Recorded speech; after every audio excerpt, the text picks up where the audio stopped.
In this video, I wanted to talk a little bit about choosing a broker and choosing software, charting package, that kind of thing.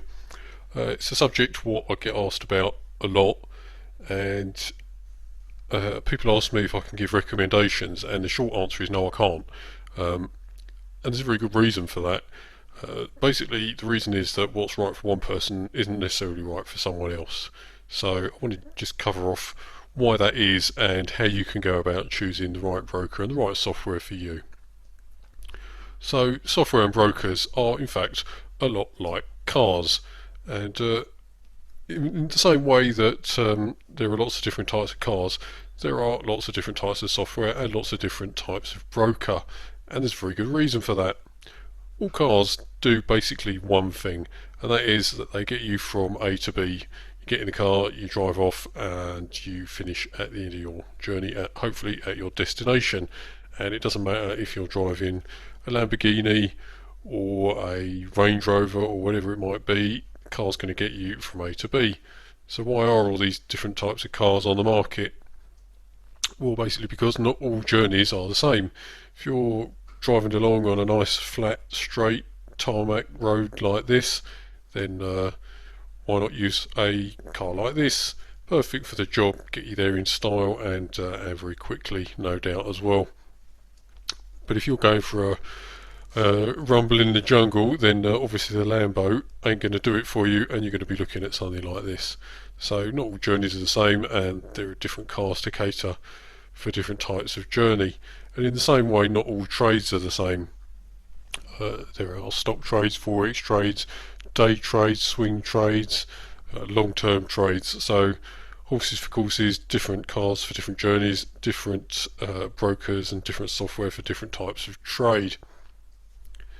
Now, in the same way that not all journeys are the same, not all drivers are the same either. The Lamborghini we saw earlier, ideal for the young, free, single alpha male, but probably not so useful for the family.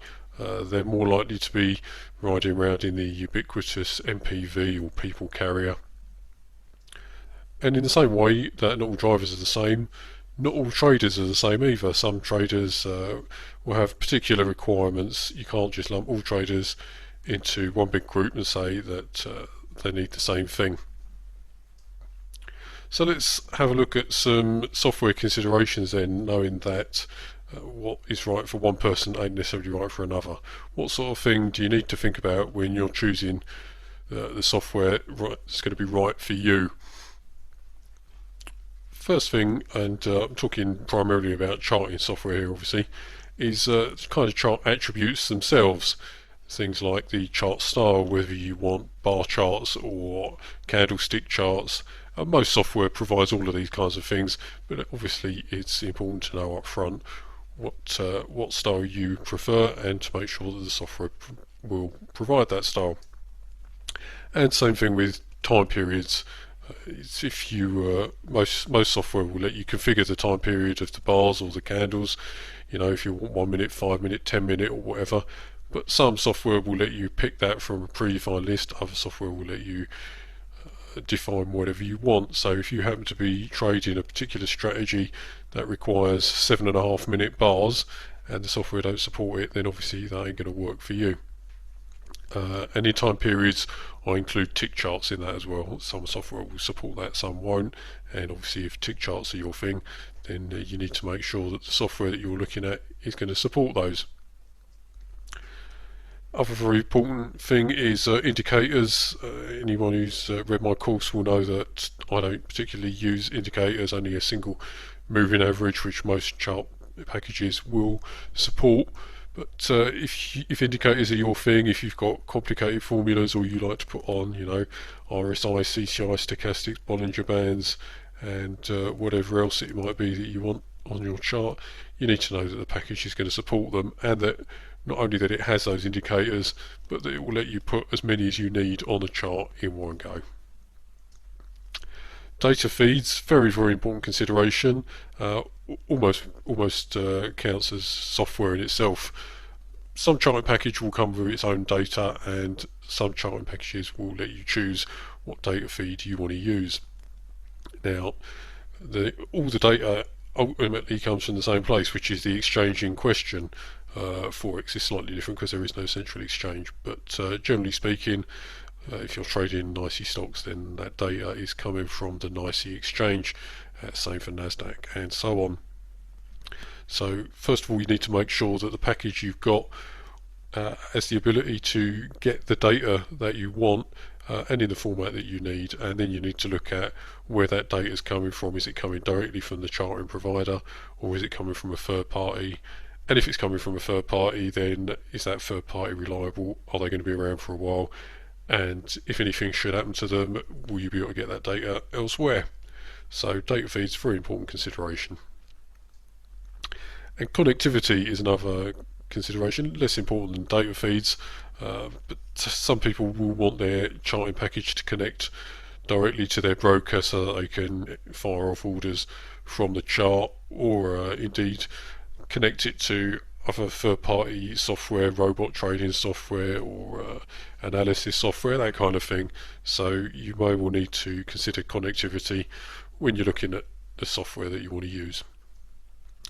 More considerations, technical requirements. Obviously you need to make sure that whatever software you're looking at is going to run on whatever kind of computer you've got. There's no point in getting something that only runs on Windows if you're using a Mac, or vice versa. And there's no point in getting something that requires the latest and greatest machine if your machine is 5 years old and has trouble running Windows. So obviously take a look at the technical requirements, make sure that you can run it. Price. Well, price is obviously very subjective. Generally speaking, you get what you pay for. There are various different price considerations. Some software will have a one-off purchase price. Some software incidentally is free as well. You don't necessarily have to pay for your software. Obviously the implications of that are in terms of reliability and some of the other things what we'll look at in a second. So there may be an out-and-out purchase price, and there may be recurring fees. Some software you only rent, things like eSignal, you pay a monthly fee based on the features what you use. Now monthly fees might be great for some people, other people prefer to pay one off and know that they own a license for that software for life. And reliability is obviously fairly closely linked to price, or one would hope so. So often it will be a trade-off between how much you're willing to pay and the kind of reliability you want. And again, that comes down to what kind of trader you are. If this is your full-time living, you make your living out of trading, then you need software what's reliable. And paying a few $100s a month for software, it might seem a lot if you're just getting started in trading, but if this is how you're making your living, this is the tool of the trade, you need to pay whatever it takes to have the tool that's going to serve you well. So price and reliability closely interlinked, and don't just go for the cheapest. You need to go for the price point that's right for your requirements. And support is again very often closely linked to price, and the level of support you need will depend on the kind of trader and the kind of experience that you have. There's technical support, obviously getting the thing set up, making sure it works, fixing it if it breaks. And upgrades is another form of support. Are you going to pay for this software and then never see the vendor again, or are they going to be around for a while to fix bugs and add new features and support new data feeds or new ways of doing things? So as I say, that will depend largely on your experience level and your requirements in terms of how reliable you need the software to be. So that's software. If we turn to choosing a broker, some of the considerations what you need to bear in mind when choosing a broker.